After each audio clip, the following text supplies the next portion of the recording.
Good afternoon, Lisa. Good afternoon, Andrew. Do I look small? A little bit. You told me to sit up. I did. I am sitting up. The Seeds of Doom, Part 3. Yes. I like the Radio Times' description of Harrison Chase as a megalomaniac millionaire. As though he's being welcomed on stage in the good old days. Okay, yeah. What would his act be? He'll produce flowers from that bloke I that like fills the flower man. There is actually an act on the good Yes. old days, which is 10 minutes of a bloke producing flowers, isn't it? The audience really like it as well, Yeah. but it's just after a while you're like, it's just a man with flowers. But having a good old days description is appropriate for what happens at the end of next season. So Yes. yeah, so there you are. But we start with the kablooey shot again as everything explodes, and I started to worry about Liz Sladen and Tom Baker. Right.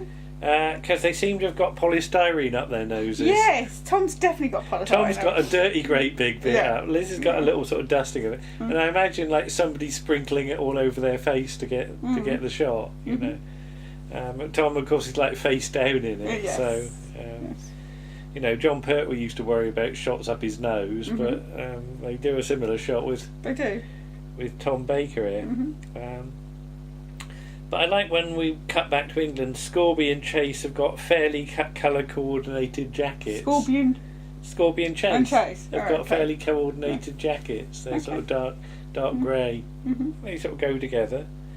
Dunbar's in a bit of a mood though. He is, yeah. He didn't expect things to go so far. And is it my imagination, or is Keeler more northern this week? Is he more northern? He sounds like he's got more of a northern accent, or more of an accent this week than he had in last week's one. Maybe he's doing more lines this week, possibly. Maybe. But my this time, and I've watched this story many times. This time I got distracted by the laboratory taps. Okay.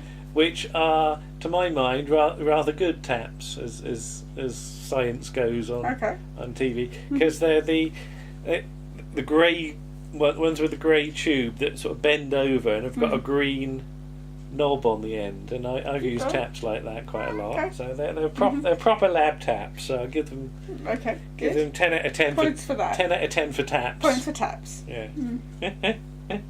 But yeah, then the notes, because we said about Harrison Chase's books on his shelf, but at Dunbar's office, there's totally random books. There's just they bought books by the yard, basically. Hired books. Yeah, or hired books by the yard. Yeah, and then they just stick them on the So shelves. according to the production notes, you've got various Dickenses, Clive of India, and Gone with the Wind. Yes. Yeah, well, I suppose they get bored, sort of doing plant things at the World Ecology Bureau. They can read a bit of Nicholas Nickleby. Yeah, they've got to kick back and have a bit of Dickens. Yeah, but filming it at TV Centre is fair enough. I mean, it's quite a tight shot. You're not really going to notice unless you know TV Centre. Yeah. Though you might recognise the scabby old plants in the big pot outside. That big grey sort of concrete. Yeah, but because it is meant to be the World Ecology Bureau. The plants are dying. In a shocking state. Yeah, just put scabby old plants, water them, somebody. They're too busy reading Dickens and not watering their own bloody plants. Yeah. Yes, exactly. Yeah. You thought somebody could have spruced them up a bit for the shot. Or put new ones in. No, we can't afford that. And then, is the chauffeur a realistic chauffeur? Because he's quite tough for a chauffeur, even before Would you be suspicious that a big tough bloke possibly not invited you into his car? I don't know. I've never had a chauffeur, so you've never had a big tough know. bloke invite you into his car. And I thought, poor bloke gets all muddy. He does. When you can only do that shot once, really, because once Alan chances to fall over into the mud, that's it. Yeah. It's all down him, isn't it? So. Although I did think, now you said that, when Captain Mainwaring gets gravy all over him, and they're going to paint his shirt with white paint or something like that, I did wonder, if they had to do it again, it was somebody on hand with a load of grey paint for his jacket. The OB shot when they're running down sort of hillock or whatever it is, and you've got sky background, it really does show up how OB cameras don't like bright skies. No. Because you can't really see any detail in the picture. It all sort of flares, doesn't it? Blurs out, doesn't it? And you were still getting that as a problem in the 80s. So, and I like Sarah's line, cloth eyes. Yeah. It's not a phrase I've ever heard anybody ever use before or since. It's actually made up on the spot, isn't it? And I think people should use it more, and it should catch on. But yeah, I just put a phrase that never quite caught on. Page 2. Terry Walsh is a very good match for Tom Baker, though. And in this shot, yeah, the not hair's always, better. Because in Sontaran Experiment, you can definitely tell. Yeah. But maybe because I was going to say because Tom's got quite a big coat on in Sontaran Experiment. Yeah. But I think what it is because they're shooting from above. Well, because they're shooting sort of almost into the light, but that is Tom Baker, isn't it? Yeah. But then they shoot it from the back, and the wig is better. The problem with when Terry Walsh is playing, when he's doing doubling for John Pertwee, is that they never quite get the hair right. No, especially Monster Peladon. You've got that dirty great close up. But the idea, I don't know, why is the painting still in the car boot? You've got to ask, haven't you? Because Tracy's a lazy science. I don't know. And it's not as though I ever leave anything in a car boot for a week and forget about it, is it, Lisa? No, it wasn't a week, was it? It was a few days. Because we were driving and I was going, what's that noise? There's something rolling about in the back. In the boot. Turned out to be a 2-litre bottle of Tango Tropical that I'd left in there since Friday night. Yeah, so it was a couple of days. So. And it wasn't very fizzy because I opened it. Amelia Ducar. I quite like her face mace, base lace thing, but she's smoking a cigar with sort of gay abandon, isn't she? Isn't she? It's like a cheroot, isn't it? Yeah, kind of thing. And it's a nice character detail. Yeah, but you just wouldn't be allowed to do that. No, you wouldn't. No. It would be one of those first things that would be crossed out. Yeah. Well, if you did, that would if in this day and age, if you did that, that would show that person was probably the villain, because you know. And when they arrive at Athelhampton, there's some very sneaky geography going on with the camera setup. Yes, because the actual drive is nowhere near as long as it's made out to be. No. It's actually literally just drive in and the house is there. Yeah, and you can actually see it when they arrive, because there's a bit of the house pointed, like one of the turrets or whatever. Let's briefly talk about our visit to Athelhampton. Yes, we went a few years ago. Because we had the tour inside, didn't we? Yes. And there was a rather bored lady. Yeah, I think she was quite pleased to see us. Because it's a really small house as well, isn't it? You literally go in the hall and there's not much space. It's not the biggest she was house. showing off the picture of Charles I. Charles I, wasn't she? Yes. And she was claiming, how tall was she? I think she said he was 4'11", which I would dispute. Right. I think he was at least over 5 foot. But we went. But he was on a horse, so you can't really tell. We went with Warren, didn't we? We did. We got to see some of the innards. We did. Yes. Did we see the wine cellar? I seem to remember seeing a wine cellar. Possibly. Can't remember now. And I just said Matt Smith would have kept that hat on for the rest of the story. Oh, the chauffeur's hat. Yeah. Tom sort of gets rid of it. But, and I have to say, I disagree with the production subtitles at this point, because the production subtitles claim that this was the location for Goodies Were All OK, and I'm afraid it wasn't. No. It's a popular misconception. It is. Goodies Were All OK, and I refer you now to the Goodies Book of Recordings by Lord Andrew Pixley, who points out that for Goodies Were All OK, the house location was Parnham House near Beminster in Devon. Oh dear. Even Lord Pixley's got it wrong. Yes. Because Beminster's not in Devon, it's in Dorset. Yeah. Parnham House suffered from a serious fire a couple of years ago. Yeah. So I think it was on sale for $3 million, but with the advice that it's liable to collapse. That's a lot of money, $3 million. Yeah, for basically a shell. For a shell. Well, it's the land. Because they just put Athelhampton House up for sale, didn't they? Somebody. Oh, I forget how much I don't think they wanted for. $3 million. Well, they probably did, but $3 million would buy you some at Sandbanks. It would, yeah. But you can tell in Goody's Royal Arcade it's not Athelhampton because there's a wall that the Goodies stand in front of where at the end with some gates, which are nothing like the gates at Athelhampton. No. So, production subtitles, not many out of 10 for that. No. Lord Pixley, 8 out of 10 for that, but 2 marks knocked off for confusing Devon and Dorset. Yeah. You see, you need local knowledge to do these things, Lisa. But of course, Athelhampton also the site for Treasure Hunt. Yes, right at the end when they've run out of time, so you don't get to see it. So Annika Rice runs around the location for about 2 minutes and doesn't find the toy parrot. I don't think she's even got that long. I think it's like a minute when they get there. But that's where you had your first encounter with Dorset Knobs, wasn't it, Athelhampton? Yes. Yeah. And I refer you to our podcast. Is it episode 27? Something like that. Which is where you'll hear more about both your encounters with Dorset Knobs and indeed Annika Rice's. Yes. Anyway. The biscuits, just in case you're wondering. Well, yeah, sort of. Bready biscuits. And I like sort of the way that both Tom and later on Liz, and neither of them are intimidated by the gun. No. That Tom gets a gun pointed at him and he just says, hand over the pod. And later on when Sarah's captured, pointing a gun at her doesn't faze her at all. No.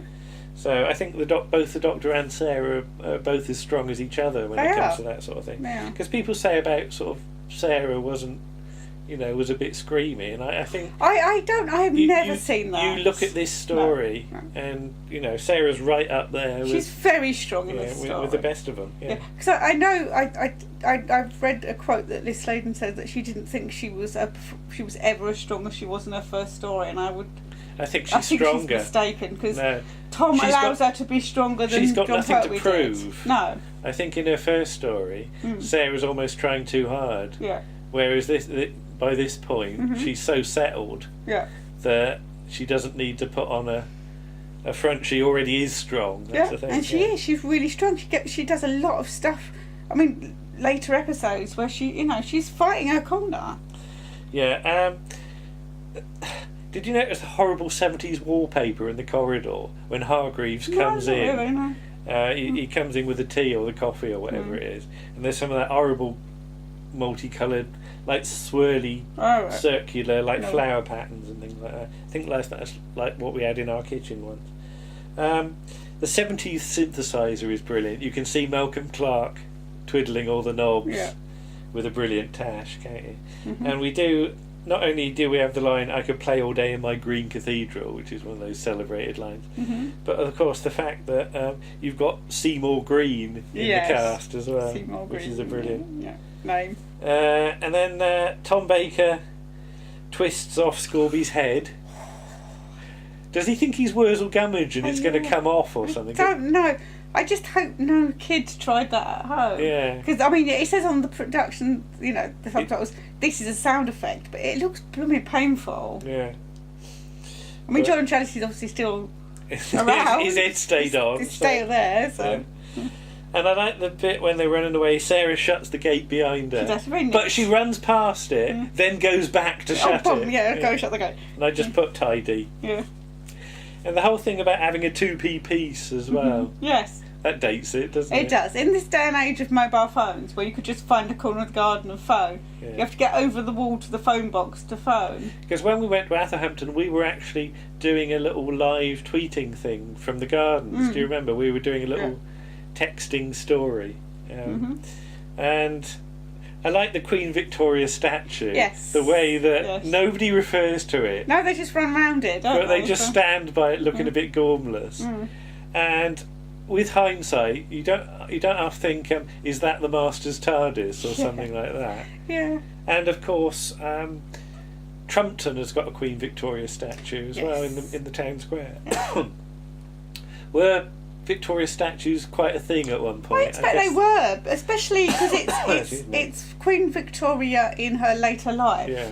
So I suppose when you get to were a lot done for the Jubilee. The Jubilee, the Diamond Jubilee and the Golden Jubilee, you would have probably got statues put in all town over the squares, shop. yeah. I like you get, post boxes with VR on or whatever.